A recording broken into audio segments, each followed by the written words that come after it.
Recording. Greetings and welcome to the Chaos Magick experiment. Today I have got two fantastic people, Bobby Hale and Leah Farris from the Temple of Babalon Choronzon. Greetings, guys. How are you today? We're good. Doing well, thank you. Excellent. Good. It was your birthday yesterday, wasn't it, Bobby? It was, yes. Happy birthday. I kind of sat in one spot all day and it was really nice. So no real magical work or anything like that. Just Needs a day off sometimes, Bobby. Yeah, So, definitely. To get started, I'd just like to know how you guys started to do this fantastic work that you're doing, your blog, Black Dress, Blue Rose, Yes. and the Temple of Babalon Choronzon itself. How did that all start with you guys and where you are just now? You know, how did you get here? I guess we both had prior experience doing magic, maybe very different paths. But then once we brought it together, not so much. But we met in late 2018. We began really working together by the end of 2019, probably the fall of 2019. We started doing sigils. Our first sigil we did was actually like a mega sigil, and it ended up becoming the egregore of the temple. His name is Percy, and you can see him behind us back here in his current form. Yeah, I love the painting. That was the first working we started doing together, and that was sort of to bring in, you know, whatever supplies we needed to do the work, because we were basically starting from zero. When I moved in this temple space, it was just a room where like a cat pissed on the floor and all that. Literally built it up from, you know, the cat, you know, and so I think it was a perfect place to start for Babalon Choronzon. But yeah, we started working together in 2019, and our internet connection is unstable, it says. Yeah, You still hear us? Freezing a wee bit, but Okay. just carry on regardless. So what made you, sorry, carry on.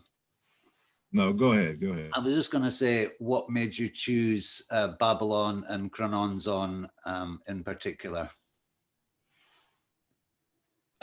I mean, it was a long set of like synchro-mystical moments that led us to that point. We did a lot of work with the Enochian ethers. We weren't very happy with the Enochian system, really, and so we decided we'd just start cutting it up, you know. And and at the same time, I started doing the Mass of Choronzon, the ritual of Peter Carroll wrote. I started doing that every day, like once a day, and I started to really get familiar with Choronzon. We started to sort of create our own understanding of the Babalon Gnosis and how the relationship between Babalon and Choronzon is actually central to that. And I guess that's really it. You know, they came to us, they spoke to us, and that's who we serve, and they serve us back. You know, so it's a relationship. It's an I and thou thing, and it works for us, and it's just a beautiful thing. You know, Nice. Really for me, yeah. I was doing like hedge witchery, kitchen witch, you know. But I was really looking for something different. I didn't have anything to center on, really, you know, because I was doing a lot of different things as well. And so for me, Babalon really brought all of that together, gave me a vessel to put all of that in, you know, for it. I really identified with that aspect of the gnosis, of the all acceptance. And yeah, and you know, the horror accepts all the heads of Choronzon, like all the heads of manifestation, and it's also kind of, you symbolically see it with the Sun and Venus, where Venus takes all the planets at the same time And if you tap into that, your devotion, your will is then dispersed throughout the rest of, throughout those future correspondences, those future events, that in astrological and in linear time. So, she gives you that home to build in, but also she gives you space, and she also powers your chaos. She powers your manifestation through time. So it's like you can really give it to her and then forget about it, bury it in her, and then it comes up later, and that's maybe ahead of Choronzon. The manifestation of the dispersal of your will, your divine will. Mm-hmm. And so do you, because Choronzon is associated with the abyss and crossing the abyss, do you think you've personally, that big thing in Thelema was, you meet your holy guardian angel and then you hurl yourself across the abyss? Do you think you've achieved that? I mean, or is there abyss even? I think this is the abyss. I think that the only way you can cross the abyss truly is to die. I think that once you take the oath of the abyss, then what you've essentially done is you've given your life over to learning how to die. Like it's basically the key to philosophy is like you've got to learn how to die every day for the rest of your life until you actually meet that point, and it readies you for the final dispersal. Yeah. So I don't think there's any really. I think we're born into the abyss and we never leave the abyss. Yeah. I think the Ordeal X, which is tied in with it's Garth Thompson and Jim Lee's work. It's very, it seemed to me to be a total preparation for death, as all magic is and spirit contact is. Absolutely. Yeah.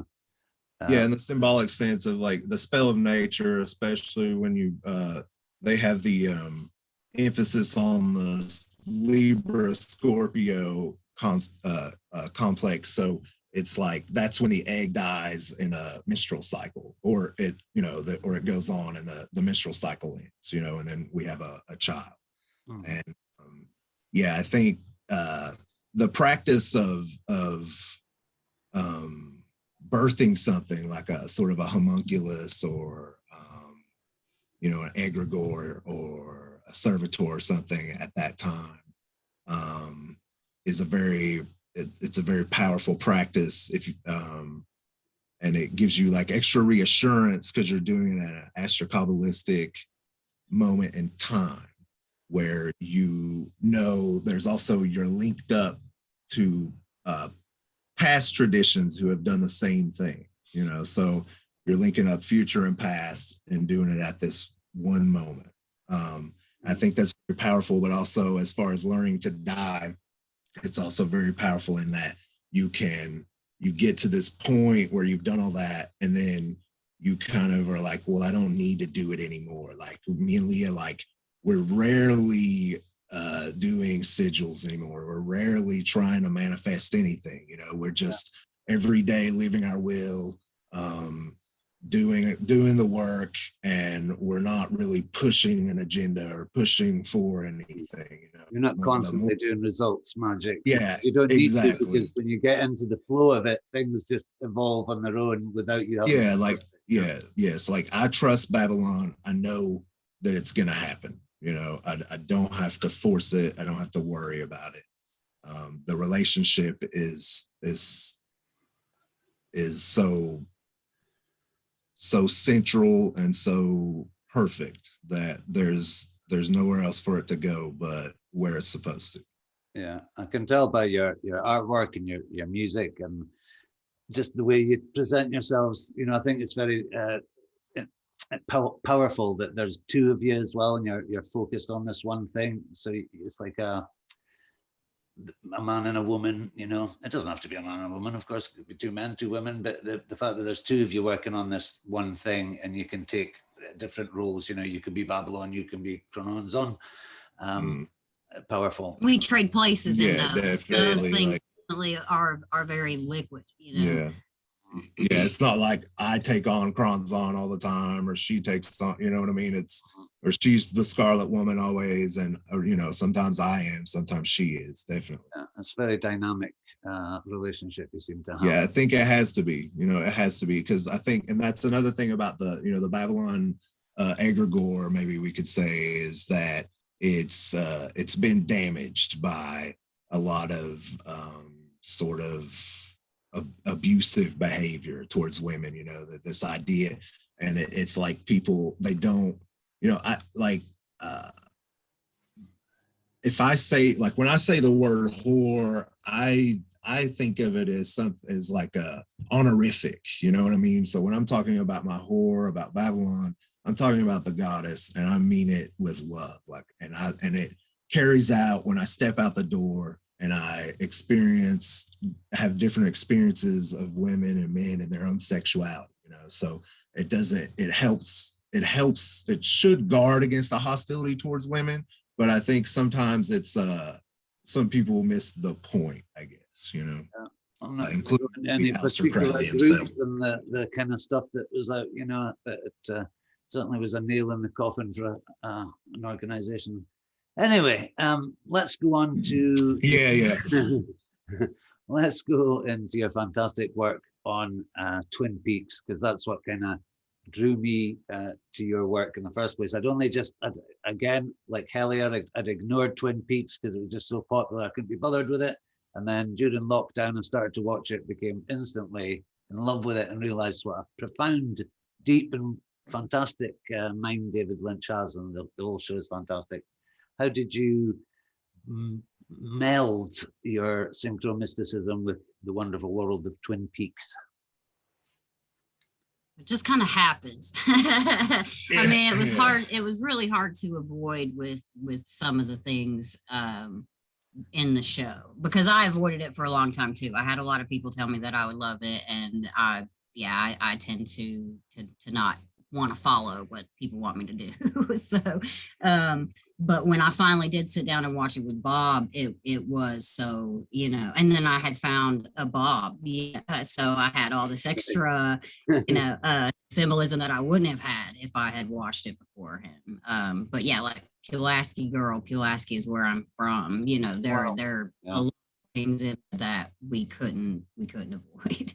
Well, here's how, I mean, I've loved David Lynch for years, and I especially love Twin Peaks. But you know, when Leah and I got together, I still hadn't seen Firewalk with Me, and I hadn't seen season 3 yet. And this really happened. It was almost like a reception, you know, of like how a lot of Thelemites, it'll be like a ritual reception of the Book of the Law or Liberal or something. And I seriously had the same kind of feel when I received Firewalk with Me. You know, we decided to sit down and watch it on New Year's Day 2020, and I'd never seen it before. And usually 2019. Was it 2019? Mm-hmm. Was it? Mm-hmm. Okay. Anyways, we won't get hung up on that. But whatever year it was, or day or month, it was New Year's, and I sat down and we turned it on, and I was paying attention to it, but kind of half paying attention, because I had this big pile of cut up shards of paper in front of me, and I was kind of working on a collage, as I do. And so we're watching the scene where Teresa Banks is her corpse is splayed out, and they are pulling the letter out from underneath her fingernail. And when they do that, I look down at my pile and I just pull out a random shard, and it says, "See myself." Well, see myself in EQ ALW equals 141. Well, Teresa Banks also equals 141. Wow. Like, well, that's that's awfully fucking strange. So then also the letter that they pull out of her fingernail is T, which is of course the Tao, or Lam, Lady, God, Now. So we were like, that was definitely, I think the spirit of EQ is the spirit of Hadith, which is like the particle of the light that's been dispersed from Kether, showing up in the now, the divine in the now, whatever it is, wherever it is, right?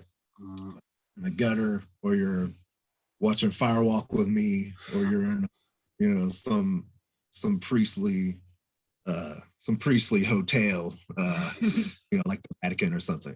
So that was a powerful experience. Also, at the same time, there was this number 257 started following me around. It was like, I think it equals like, he will bring fire, something like that. That was one of the first things that it corresponded to in the class A. And I was like, well, that makes sense. That kind of lines up with Bob, right? And the spirit of Bob. And so I kind of tabled that one for a long time. I had all these other synchro-mystical experiences, which I called the ear apparent. I wasn't sure what that meant. I haven't got to. And I'm playing on a pun there, clearly, the ear apparent. And I was at this point, at the time I was working in a fast food place, and I've got I go into work one day, I'm talking about Twin Peaks.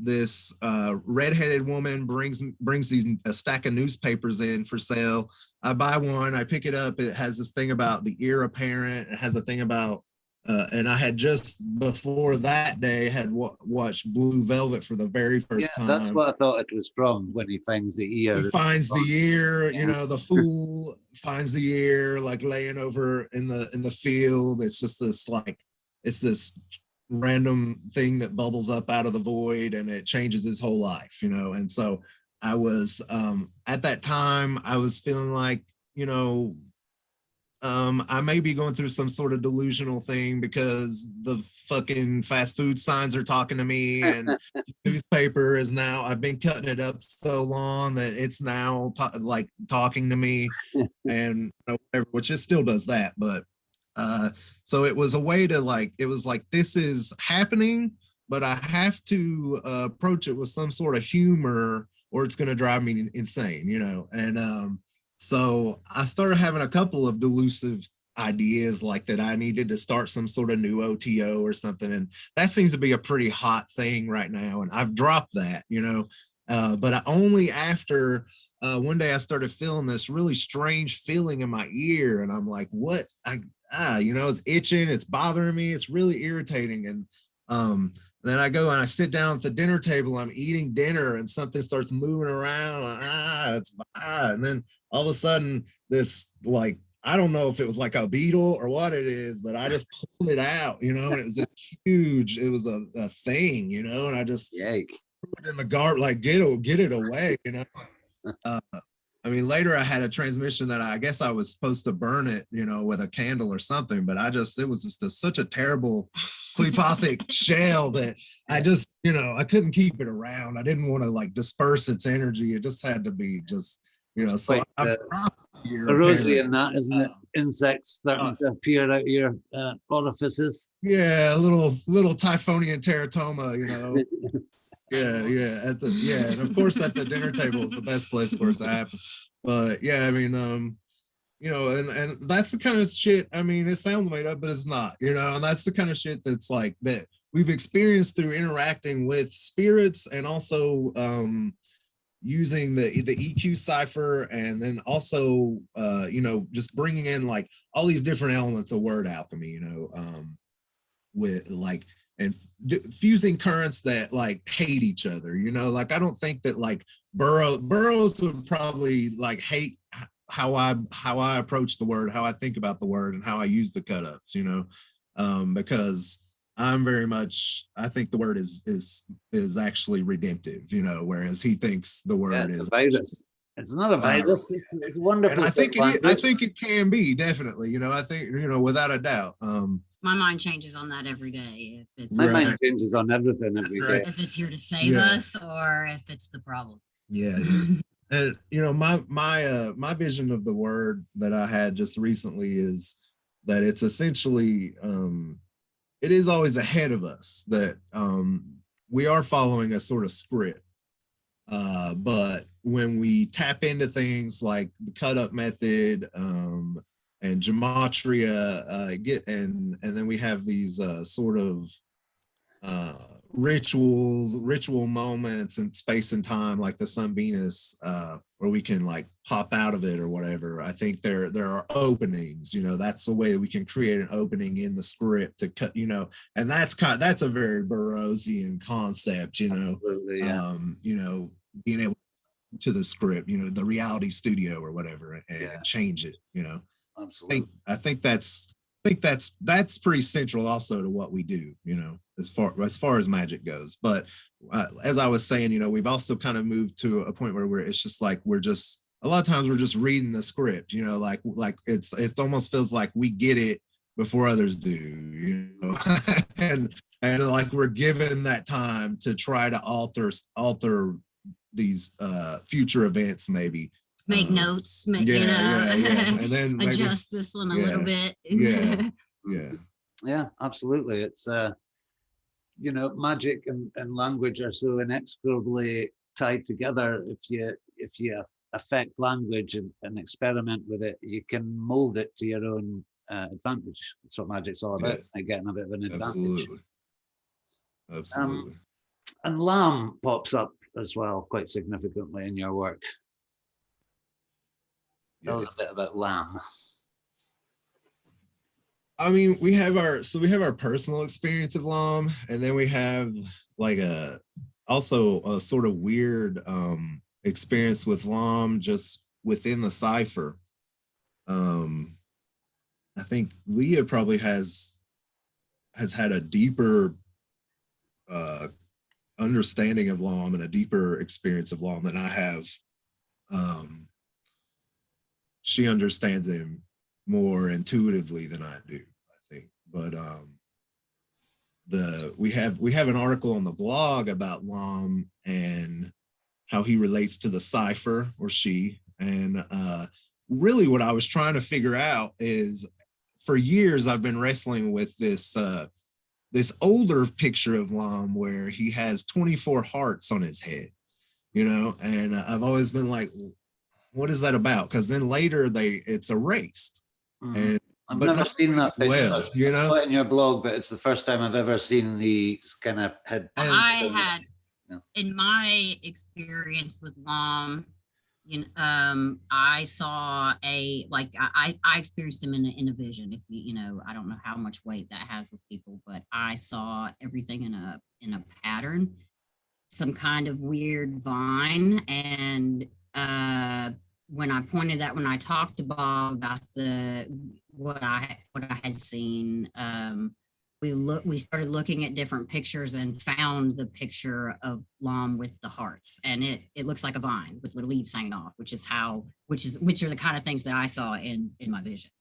Yeah, and I guess so that was originally how it had looked. And I suppose as early as by the Blue Equinox, where he's featured in the Voice in the Silence, Crowley's version of the Voice in the Silence.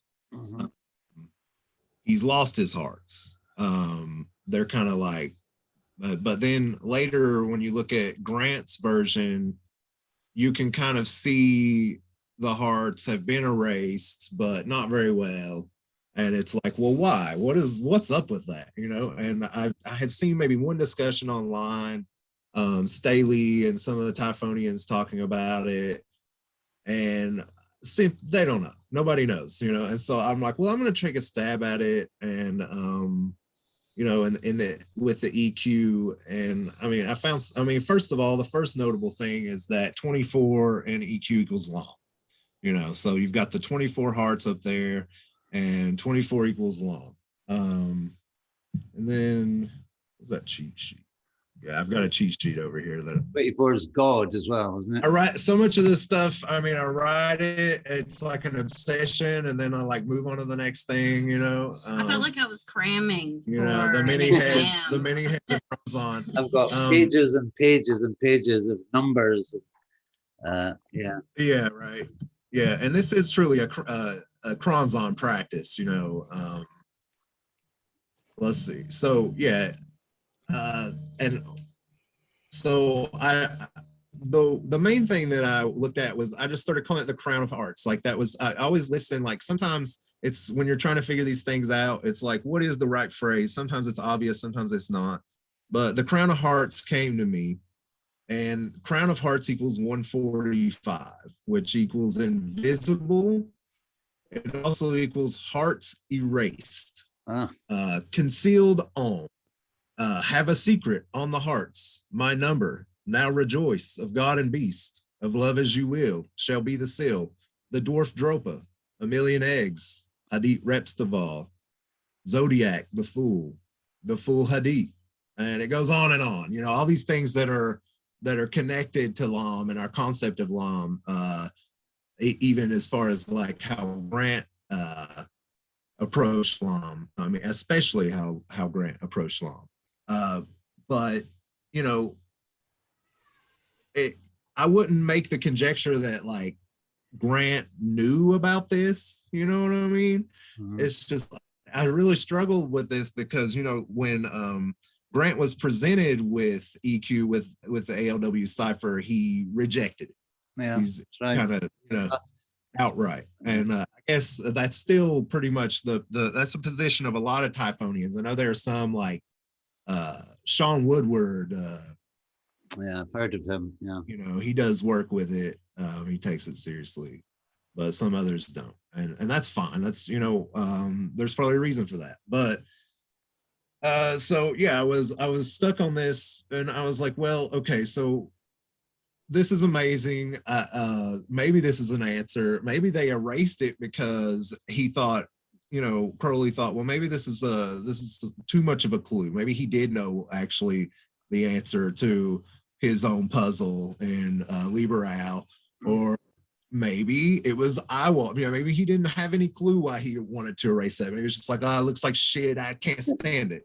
And maybe that was Iwas erased, and maybe he's like, man, that's too good of a clue, you know, like we don't, you know, so I don't know. I wrestled with it, and then I just decided to go on and talk about, you know, try to work with like the formula of LAM, the concept of LAM, and try to kind of get the wheel rolling on LAM in EQ, you know, because there hasn't been any work done on LAM in EQ. So if you want to check that out, yeah, definitely check out our blog. It's there, and it's a beautiful thing, and it's enlightening, but it's not all up here right now. No, you know? There's no way you can remember all that. This stuff, you know, I write a lot of this stuff I write, and it's like I let it go, you know, I really, because it's something, it kind of like moves through me. I become sort of possessed by these ideas. And then once it's out and it disperses, I'm over it and I move on immediately to something else, you know, and you can definitely see that with like the Facebook group, you know, almost every day I try to post something, you know, and whatever I'm thinking about that day. And, you know, usually it all lines up, you know, it's an excellent cipher. I don't think there is a better English Qaballa or a better English cipher out there, period, you know, and whether it came from Iwas or whether it came from Crowley's brain or wherever it came from, it's not mundane, you know, it's definitely not a mundane. Agree. Yeah, it's definitely and it sort of, it's a key to like to the sort of astral Necronomicon that folks like Kenneth Grant were looking for, you know, and you don't have to go and do as much fudging or creative gematria, you know, which Grant did a lot of, as he had to do. Yeah, you know. Yeah, and I think just the fact that, you know, we are English speakers, And Hebrew gematria can be very complex with the different values and the fact that there's no vowels, and this just makes it so clear and easy to use. So people can get started on it right away. You know, it's good for like dreaming. Anything anything there's English words in can be turned into something mind expanding and beautiful. Yeah, absolutely. And I don't think we have to, I think there's also sort of an elephant in the room often with doing an English gematria over a Hebrew gematria, in that it's a sort of like, I mean, I know some of us would like to dismiss Hebrew Qaballa and Hebrew gematria all together and move on, and you know what I mean. But I think the one of the strengths of this of the EQ system and of the ALW Cipher is that it does open up vistas of not interpretation, but you know, translation, you know, between the Hebrew and the English. Yeah. I think that gives it more power of proof, you know, that it works, that it is a thing, that it is that it has metaphysical sensibilities and capabilities, that it can be used as a tool to do magic, to do sorcery, for mystical purposes, etc. And I think, you know, there's also a sort of, there's an opening that I would like to shut right now for like a sort of white supremacy, or a sort of like, yeah, that has occurred to me, to be honest. Anti-Semitism or something like that. And I think the best place to look for what's going on here metaphysically would be maybe Frater Ashad's, Stanfield Jones, his vision in Libra 31, where he's trying to unlock the cipher in Al, and he has this vision of the Hebrew alphabet going backwards, which is, I guess, to us, that's how it's written, you know, as backwards in linear time, and the English going forward in linear time. And and these are two, and what he imagined or saw was some sort of mechanism, new gematria mechanism that sort of connects those things together, you know. And I think, you know, we have to remember that English, while it formed through a process of colonization, it also, the English language wasn't the colonizer. Like, people see English as a colonizing force, and I think English actually, as we know it today, is built from the bottom up. You know, I think that's what's special about English. And I think Hebrew might have actually been the same, you know, that this is the language of the people's struggle against empire and against colonies, you know, rather than it being like this dominating force grinding through reality and annihilating people. Because my experience has definitely not been so. The prophetic information I've received has been, you know, against oppressors, against, you know, and any sort of workings I've in that sense have been against the oppressive apparatuses, you know. So I do think we should be guarded against that, especially in the era of QAnon and shit like that, you know. Yeah, absolutely. Which, by the way, in the cipher, QAnon equals lies. Well, there you go. I did a show with Julian Vane about the QAnon madness. It was quite scary watching, you know, America, a country that Britain has always felt, well, I'm a Scot, but I still count myself as British, kind of, seeing the madness that had taken over there with the Trump thing, and, you know, the guys walking about with, you know, armed and swastikas and terrifying stuff. It just, you know, you think that'll never happen again. It could never happen again. And then it's happening in the scary, but hopefully things will get better. But it's always going to be there now. It's, you know, it's established. It'll never go away. Yeah, well, this is also maybe some of that ultra-terrestrial some of those vibes that people describe as, you know, like these, what am I getting at here? These sort of like invisible forces that for some reason pop up, bubble up. These negative emanations that kind of bubble up over and over. And They sort of cause paranoia, pain and sorrow, suffering, the garmonbosia, Yeah. Yeah, man. There's certain things, I mean, like with the QAnon thing, it's like they do these info dumps and then people kind of make what you will out of it. And it's like it's sort of almost like what I do, but it's not in a sense of where like, I'm not trying to steer anyone anywhere or anything like that. I'm just like, here's this, but I usually stay away from politics, and all that. But yeah, these people, they'll put you in you're sort of in a liminal mind frame right now anyways, because of COVID. Everybody's kind of stuck in the Black Lodge and the Red Room waiting for life to get back to normal, like we all kind of feel like we've been sitting here for 25 years. Then we've got these people who can kind of just like hack your brain and sort of push these things, these concepts that kind of mean nothing or have no basis in reality, yet they have an effect, they have a pull, they keep coming back to us, they keep returning. So it's like it is sort of like they have their own life, like the idea has its own life, and when people are weak, it takes them over, and it harvests. It's a harvesting of fear and paranoia and all this. Absolutely. That's a parasitical kind of virus type use of language. Definitely. And I think that's how the ultra-terrestrial actually functions, in that sort of viral way, or that way where they set up almost like, for instance, I did an EQ analysis of the Kecksburg incident, where like something falls out of the sky in Kecksburg, Pennsylvania, and there's a panic. People think it's UFOs and all this. And to this day, there's like a monument to it in the place and all this.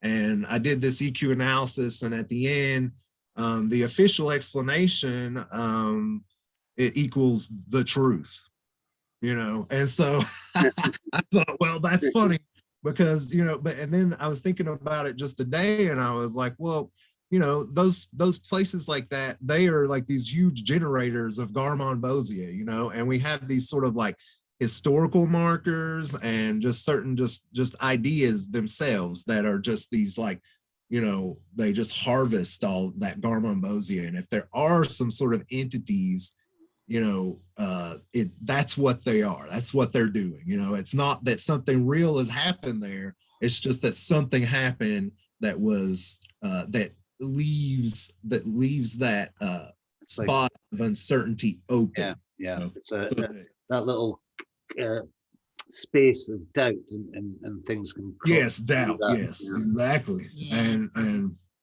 and with working with Choronzon, you have to, I mean, a lot of people, they think, well, Choronzon, that's just, you just go mad with Choronzon or whatever. It's like, well, that's actually not the point, like, I started with Choronzon because I knew I was mad, I knew that the way I was going on already, my life was crazy, right? It was just madness, right? But not in the sense that probably other people would call me mad, like why my mom would try to take me to a psychiatrist when I was a kid, and this one's crazy, and they'd say, no, he's not, like, but that the sense of like, we have to move away from that. We have to meet Choronzon, we have to shake his hand, we have to know him, we have to be able to look at him and love him every day and find that spot in him that is like open to all those things, to love, compassion, beauty, brilliance, light, hadith.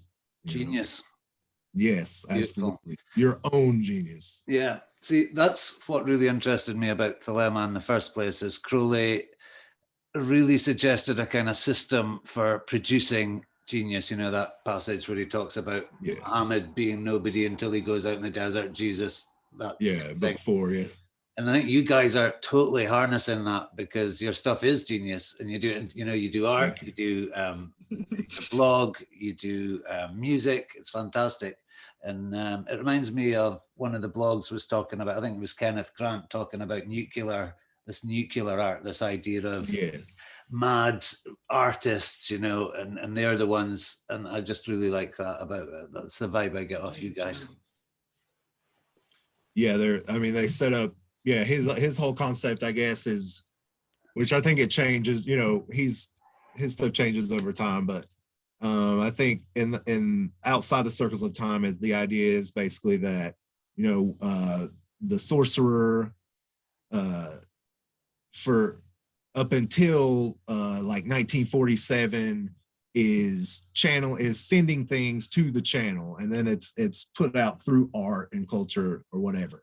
And then after 47 and like up through the 80s, now the magician is an artist. Like if you're not an artist, you're not a magician. And if you're not a magician, you're not an artist. It's just that's our aeon. That's where we are.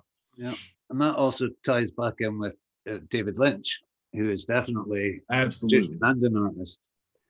So just to go back to Twin Peaks a little bit, do you think, because he's so mysterious about, he won't give explanations about his work, and, he does a lot of meditation and stuff. His work seems to fit, the idea of the nuclear tests and Judy or Jody and all that kind of stuff. Do you think this bubbles up out of his super conscious or something, and he's not aware of it, or do you think he really does know a shitload about the occult, and that's why it's so resonant? Who can say? I think a little bit of both. I mean, I think I'm sure with the kind of stuff that he does with the abstract, that he spends a lot of time with those symbols, but I don't know that he's always conscious of it in the same way that we aren't conscious of what we're channeling at the time, so yeah, I think he's a channel. I think he can't make sense out of a lot of the stuff that he puts out, and that's why he says, well, it's open. He's a complete postmodernist in that sense, that it's open, whatever your interpretation is, that's the truth, like that's what's important for you. He's probably got his own interpretation, and it might change over time, but yeah, and as far as like the stuff with the connections to the EQ and the ALW cipher, which there's so much stuff in there that's perfect. Like for instance, Agent Cooper, he stays in room 315 in the Great Northern. Well, Twin Peaks, Great Northern equals 315. Then you've got like there's a lot of stuff. The weirder random things sometimes only make sense when you look at it in EQ. I don't have any off the top of my head, but there are some, they'll have just a random scene that doesn't seem to make sense, and some explanation in there in the cipher.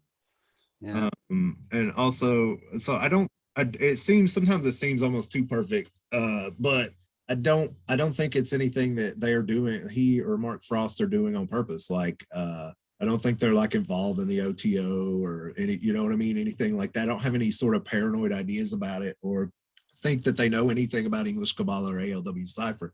No. I think it's, they're channeling something very deep, call it IWAS or the Ultraterrestrial or Pan or whatever, whatever you want to call it. But it's coming through to them, and it can be communicated with using the cipher. Yeah. Certainly, Mark over and over.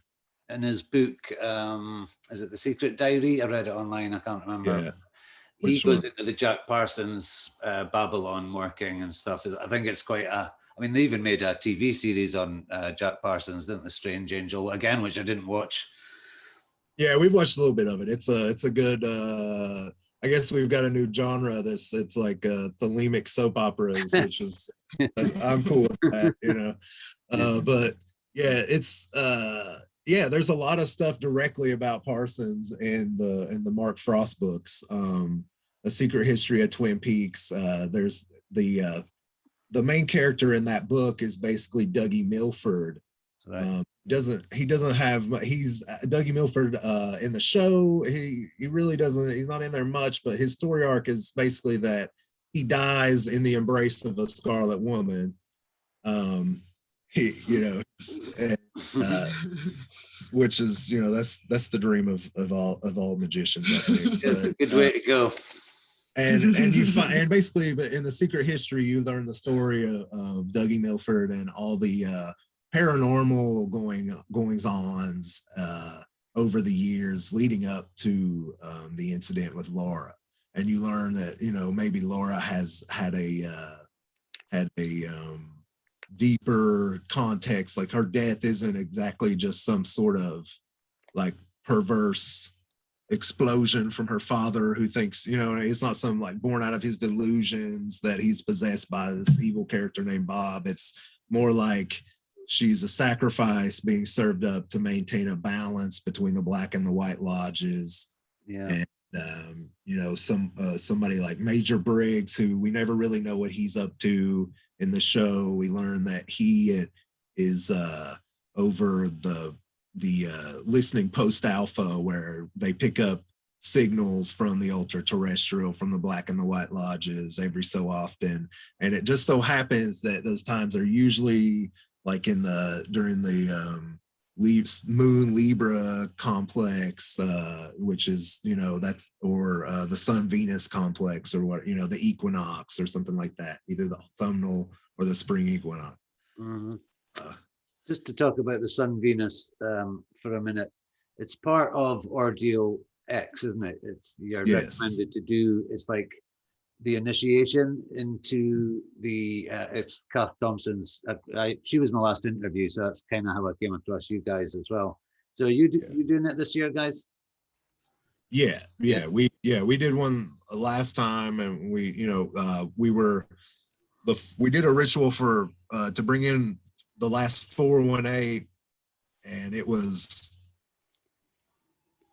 quite the success, I would say. I think we're living it now with you, Sarath the Mage, as you have blessed us with some attention and some love. We come from down here in the depths of the abyss in Kingsport, Tennessee, which I'm in the wilds of Scotland. We don't have too much resonance in the world, but I would say, yeah, you know, that our ritual worked, because here we are, and on the equinox, you know, and we're getting ready to go into the next Sun and Venus, which, yeah, and I don't know, I haven't read her new book yet, but I am probably more familiar with Kath Thompson's work specifically than most, and there is not like some central right necessarily to do during the Sun and Venus, and that's what I love about it, is that, you know, you can use your imagination, you can go into and you can do things like work with the actual correspondences in the cipher, you know, to build up a ritual or a spell. So it's like, it's the best time to actually use the cipher and put the cipher and its correspondences to use, I think, as a tool, you know, and I would say it works. Yeah, I would say it definitely works. She does give a ritual script and some directions in House 418. Okay, yeah. Well, it's on the way. And it takes us a while to get. And I would say that's probably important for her to do, and that's one of the reasons, that because what they're trying to do is set up a actual system. You know, we're not so into that. We like the astrokabbalism, and we think that there's definite power in that, but we also think that there should be room for other approaches. I think she believes that too, but I'm not so sure that, like, you know, she would approve of some of the things that we do, you know, and our side is definitely a more left-handed path than what she's doing, you know. You guys are iconoclasts. But we love Kath Thompson. We love her, and she's great. And she just sometimes gets annoyed by us, I think, because, you know, like little rascally kids, we're breaking into the temple room. Drinking the wine, knocking stuff up. Yeah, definitely. Yeah. Yes. Well, someone's got to do it. I guess so. Yeah. You know, might as well be us. So another interest of mine is using magic as a focus for recovery from substances. I've kind of, this is my first totally sober recording I've done in months, I got into the habit of having a couple of beers when I was talking to people, and it turned into like 4 beers before the show, bottle of wine during the show. Some of them I can't even remember, to be honest, so I'll remember this one. Wow. But, Leah, you awesome. That's excellent. Yeah. You had an experience of, I wouldn't have brought it up, but Bobby mentioned it in his message. So you had some kind of opioid problem, Leah, that Magick's helped you with? Yeah. Well, we both did, definitely, right, but okay. hers more recent. Okay. Yeah. Well, and hers was I healed was a slave to it. yeah. But and I put something up about it in our the ALW Cipher group, so it's not like a secret. Good. But I had a really hard time. I had been on a taper for a long time with the opioids, but I couldn't seem to get past like a certain spot. And I'm there now. I'm still on Suboxone, up at 2 milligrams of Suboxone. That was me. Get off it, man. Yeah, I would taper down, and I would get to a certain spot, and then I would have a panic of some sort, and then move back up, and so on. And we have a friend here, a local artist, Brian Lewis Saunders. He does some really great work. He's not a magician. I don't think he'd call himself I would that. call him a magician. But I would, yeah, for sure.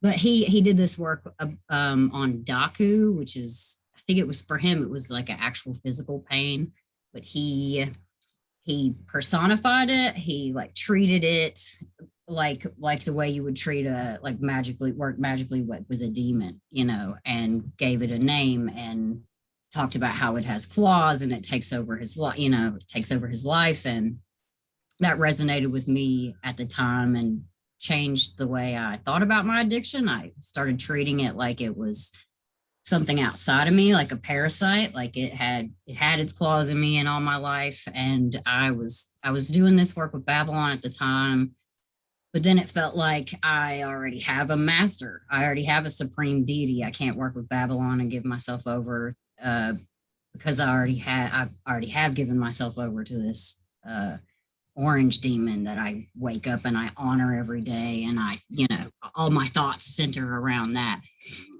So thinking of it as something that was parasitic and disgusting and something that I had to be rid of was important. And at the time I was going home for the weekends. We weren't living together, and I had gone home for a weekend, and I was doing work and playing around online, and I saw that it was the Lunar New Year, and which I didn't put a lot of weight into at the time, but it was like a new year, a new year. I could wake up tomorrow if I wanted and be something different. And so I just felt it calling to me. I took all the drugs that I had, all the Suboxone that I had, and I've been learning to make oil for a ritual that we were doing. And so I put it all together in a jar. So in a fit of sobriety, I wouldn't try to go hunt out my drugs, so I destroyed it, and I wrote out a little paper where I named myself as sober, because that was important. I think the naming of it, and put that in the jar, closed it up, and kind of did a solo ritual around that, and just didn't look back, well, I mean, I look back, but it doesn't have its hold on me anymore. And it was important for me at the time. Like I listened to the Magic as Recovery, and I thought it was really cool. Like you were talking about giving it over to deity, was important for me at the time. Finding a supreme, making it like a moral dilemma. It was a pact I made with my goddess, and so if I used again, it would be going against that pact with my goddess. So that was really important to me at the time. Yeah. Like what you guys said about it not being so black and white, though, because that caused problems for me later when I was pregnant and had a baby, and then I was prescribed painkillers in the hospital. Yeah. I was like presented with this real dilemma of, is it okay? Am I breaking my oath just because the doctor prescribed it to me, and I let myself probably go through more pain than would have been necessary because I thought of it in such a black and white way. So I think it's really cool that you guys were discussing it in in that way, because I think that's important in treating addiction and not being so black and white about it, allowing some room for forgiveness, you know. And luckily my goddess, it accepts all. So, but not everyone thinks of it. Not if your God is a vengeance, you know, filled God. Yeah, it might not. Yeah, you might be addicted to massages and need to go kill everyone at the massage parlor. Yeah. It's all their fault or whatever, you know. So yeah, I mean, there's definitely that kind of there's a lot of traps, a lot of places for downfall just coming off of drugs, you know. I mean, we definitely we use psychedelics and we use you know, the tea and all that, but we don't I don't think other than when you were prescribed, we haven't, neither one of us have used them. And, you know, I had moved away from this town. Now in Appalachia where we live, opiate use, opiate addiction is just, it's everywhere. You know, from top to bottom in society, everybody, you know. And you know, I had started using when I moved from, I was actually, you know, when I moved from black market income to square job income. And what had happened is I discovered that on Roxy's and Percocets, I worked like a, you know what I mean? Like, so I was the greatest worker ever, you know. I got, you know, I got like a promotion and all this stuff. But at the same time, I'm all day long feeding this terrible beast, you know. And the way that I got off of it was not through any sort of like manifestational or like willpower. It was, I just moved away from this town and couldn't find any anymore, you know, and my will wasn't strong enough to come all the way home to get it or what, you know what I mean? So that was good. I think, but by the time I came back, you know, when I came back, I was not in a good place. And, you know, the temptation was there for me to go back into those old ways. And when I met Leah and I fell in love with Leah and I knew that she was having this problem and that she wanted to get rid of it, you know, that she wanted to move on with her life, it helped me to stay off of it, you know, because, and I think really, you know, in that way, we've really helped save each other's lives. And it's interesting because, you know, she told the story about crushing up her own stash and all this stuff. Well, at the time she would give it to me and then I would hold on to it and give her like, you know, the taper amount or whatever. And she got rid of hers, but I still had some that I think she had forgotten, and I forgot about it too. Like a couple months ago, I was like cleaning out the closet and I found it, and it was my like, God.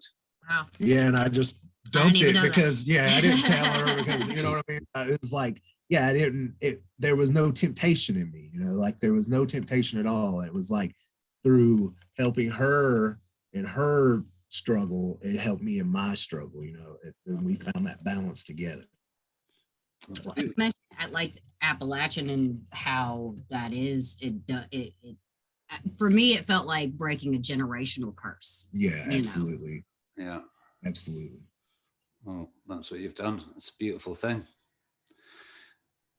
I think that's probably a good place to end, to be honest, guys. You're more than welcome to come back on. I hope you do, actually, because I do like to have people coming back.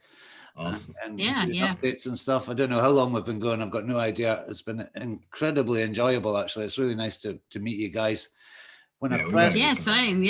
When I would chat for you a while after, but when I think I press record, it just tends to shut you off. So thank you very much, Bobby and Leah. It's been an absolute pleasure. I knew it was going to be good. I'll do the show notes. I never do, but I'm going to do it for you guys, and I'm going to put the your blog and maybe your Bandcamp, your Facebook group. I do all that. Yeah. All the group, all that. All that stuff, man.